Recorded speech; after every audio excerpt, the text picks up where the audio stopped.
Bonus scene. 18 years in the past. Pride wasn't usually something he allowed himself to feel, though as he watched the little girl knead the clay in her hands, he felt like a proud father. Concentration, patience, creativity, it was all there as her hands formed what must have been her 100th sculpture. There were other children in the class, though Quinlan was the most gifted. Her sculptures looked as though they could rise from the table before they'd even been fired. His own affinity for the arts was as nothing to the little girl before him. He found it both strange and sad that Quinlan wasn't part of a group, but that was her way. Every time he'd come to check in on her, she was on the outskirts, only interacting when someone approached her. He wasn't sure if he should be concerned about that or not. It eased his mind when one of the children walked over to Quinlan's table, though the look on the child's face made him cringe. He'd always thought that children were sweet and pleasant, only beginning to change when the teenage years struck. The scowl on the girl's face made him certain he had misjudged. "How come you never do anything but birds?" she demanded of Quinlan, her pinched face showing clearly that jealousy was her most dominant emotion. She continued in her work, a slight smile on her face. "I like them," she said simply. "Why?" Quinlan's smile turned nostalgic, but her fingers continued to work. "Because they're free. They get to fly whenever they want." The girl shook her head. "Whatever. Birds are stupid. All they do is poop on cars and stuff." She shook her head. "Seabirds bring nutrients to islands that help the plants and wildlife. They're amazing," she said, smiling at the figure her hands had formed. "They're amazing," the child mimicked in a way that drew the attention of two other girls, all three of them laughing. Quinlan didn't react. She simply picked up another lump of clay and began to knead it again. His heart clenched. Did Quinlan feel trapped in the life he'd brought her to? Was it possible she remembered despite the work that had gone into making her forget? The child scoffed loud enough for all of the others to hear. "My mom says the Perezes were stupid to take you. She said you're the daughter of some hooker and you're gonna be a big slut because—" Quinlan's mouth tightened. "Shut your mouth," she growled, her voice going back to its former Irish accent despite the fact she'd trained herself to sound like everyone around her. The girl sneered. "Freak. Sluts. Whore." Quinlan's face went from its usual peaches and cream complexion to beet red, her eyes flickering between the changeable blue he had made them when he'd brought her to the Perezes to the celadon green that marked her as who she was. He took a step in her direction, though stopped when her eyes flicked toward him. She could see him? She shouldn't be able to see or remember him at all. She very carefully laid the lump of clay in her hands down, her hands balled into fists as she glowered at the child. "You're wicked and nasty. You'll grow into a wicked and nasty woman who belittles to make yourself feel better. Though you never will. You will always feel small and ugly, because that's what you are." He blinked, his heart rate picking up its rhythm. That wasn't Quinlan's magic. Who could have given her the ability to see into someone else's future? But he already knew. Curse that woman. She'd made his job far harder than it needed to be. The oblivious teacher didn't even look up at the commotion while the child bawled insults at Quinlan he never would have imagined someone so young even knowing. It was an eye-opening experience, one that made him wonder what kind of life the girl had. He laid his hand on Quinlan's shoulder and guided her back. "Easy, lass," he said in a calming tone, doing his best to ignore the indeed nasty child next to her. She looked up to meet his eyes. "Lou, why do you hide from me? I know you're around, I can feel it, but you never let me see you," she said, her voice back to its now usual American sound. He took her hand and guided her over to a corner of the room, away from the other children and the inattentive teacher. He sank onto his haunches so their eyes were on a level. "I can't allow you to remember, lass.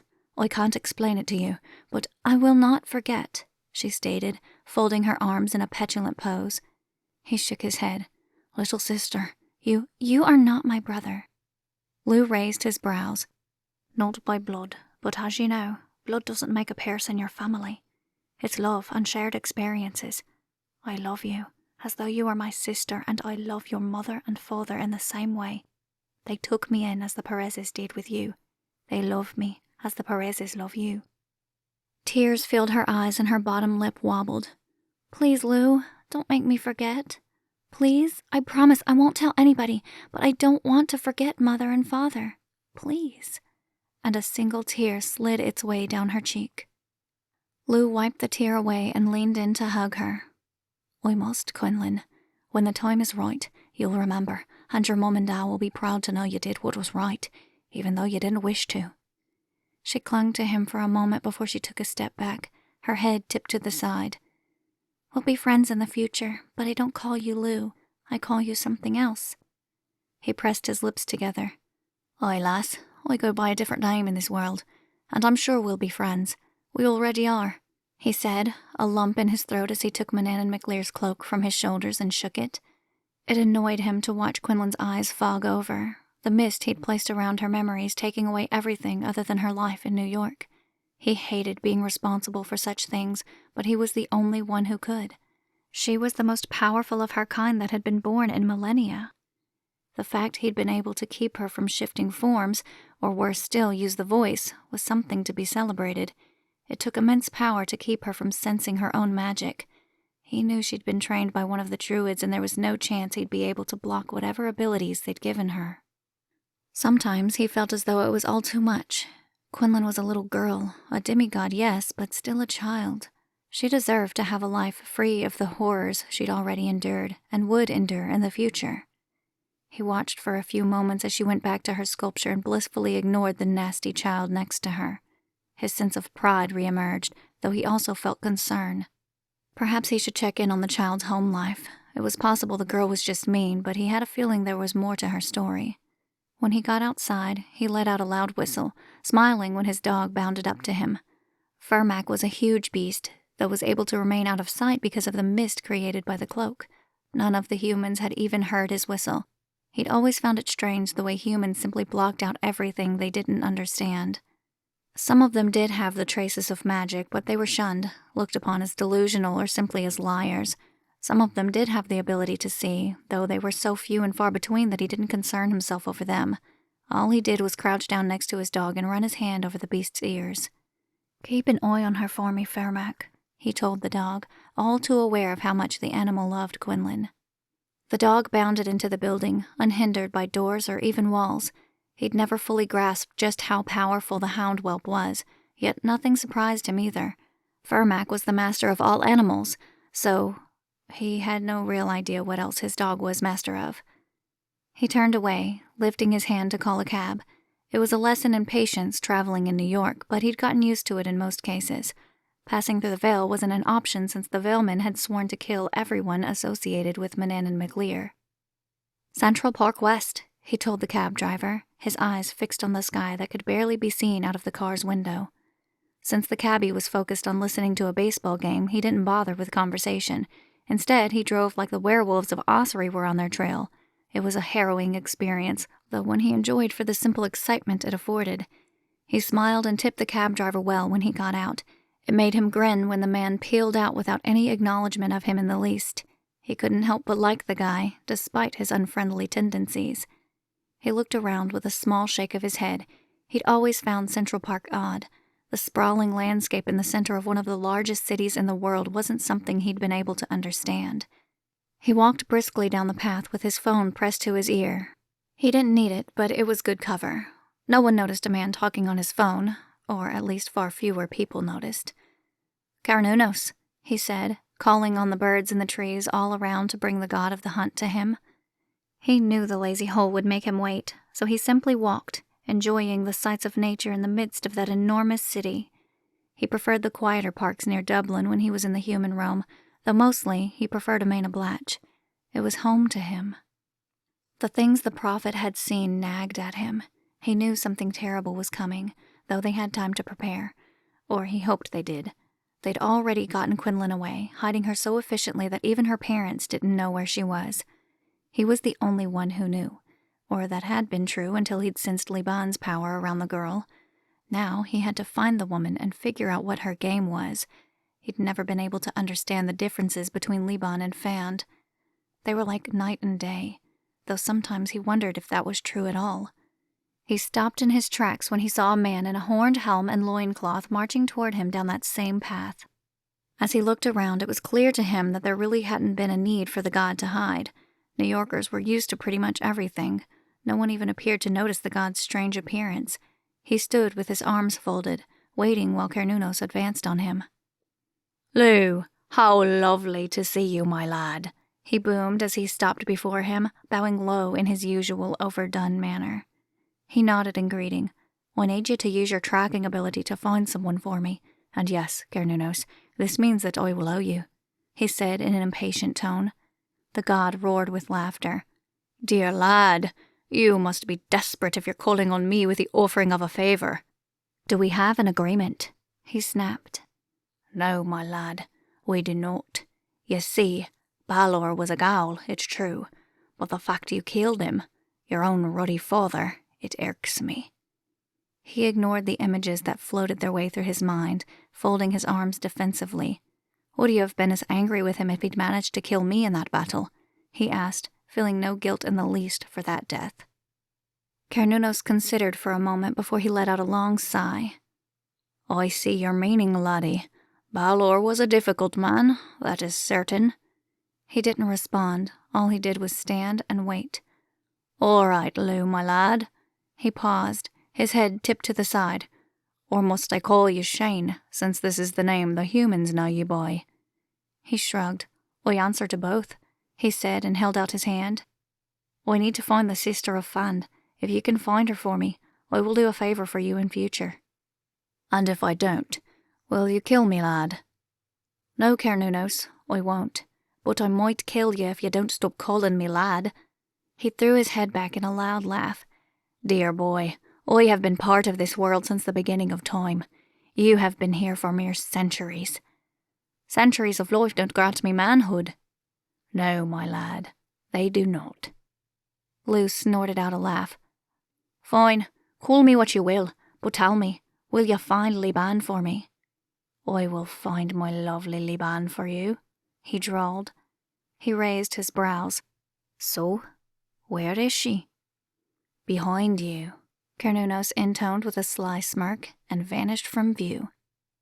Lou whirled, his hand on his sword. He froze at the sight of the seabird that soared gracefully toward him.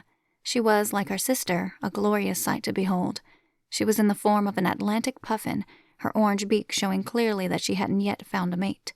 He wasn't sure what to make of that particular observation, although she was as glorious a seabird as she was a woman. She let out a caw, her gorgeous black and white plumage as beautiful as she was under normal circumstances. She made no other sound. All she did was land in front of him, her body morphing into that of the most ravishing woman in the history of the worlds. Her blonde hair, porcelain complexion, and celadon green eyes were all the most ravishing sights, though for him, he didn't see the beauty.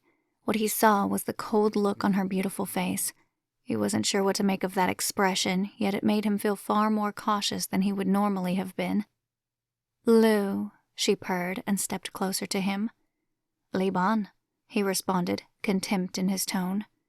She huffed. "So haughty," she said, her head tipped to the side. "Dear Lou, why do you ask Cernunnos to track me?" she asked, her celadon green eyes probing him in a way that made her far less attractive than she would normally have been. "I want to know why you've had contact with Quinlan and how you've even found her." Liban let out a tinkling laugh. "Quinlan, Fand's child. Why would I care about her?" He curled his lip back. "Because she's the most powerful of her kind that's been born in either of our lifetimes. Because she's been seen by the Prophet as the savior of this world. Or perhaps it's simply because you've always been jealous of Fand and her daughter has the potential to be remembered throughout eternity." Liban sneered. "Being remembered isn't all it's cracked up to be. Stories change. People forget. She'll be forgotten as quickly as the rest of us." "Why do you search her out, Liban?" "Because the prophecies say she'll be our savior. I see nothing but a silly child." "And I see a gombeen of the worst sort," she hissed in derision. "And I see the little sycophant that Manannan McLear was foolish enough to take into his home. You have no family, Lou. All you have is those who took pity on you." He smiled. "What I have is love, Liban. I love Manannan and Fand, but I love their family as well. Love makes a man more than a machine. You seem to have forgotten that." A machine? No. What I am is a survivor. I have seen what will happen. I know what will happen to Amina Blatch. I know how many will die. I wish to live, Lou. I will live. By selling your soul? She snorted out a contemptuous sound. I have no soul, fool. Mag Mel will survive the coming conflict. He bared his teeth. And your sister? Do you feel any concern for her? She gave him a beatific smile. My sister will die with the rest because she chose emotion over the good of her people. He shook his head. Listen to yourself. I hear my words, Lou. Do you hear your own? Do you know how foolish you sound? You are a warrior, yet you sound like a whining child. Better a whining child than a heartless whore. Stay away from Quinlan, or I swear I'll cut you down. She shook her head. I'm working to save my people, Lou. Think about that. Saving lives has far more to its honor than fighting a losing battle. We haven't fought this battle yet. No, but we will, and we will lose. I know that as well as you do. In 10 years, the gods of the Irish will be annihilated. I will not be one of them. If you fight by our sides, then I will die with you, she finished, shaking her head. No, Lou, I will not stand on the losing side, and I will do all in my power to stop that child from fulfilling the prophecy. No, you will not. You will never see Quinlan again, he stated, taking Manannan McLear's cloak from his shoulders and shaking it in front of her. She gave him a caustic smile. You may have the power to keep me from that child, but you can't stop me from saving my people. Save your people, Laban, but remember, their lives will be built on a foundation of innocent blood. And he turned away from her, walking down the path and into the future the prophet had seen.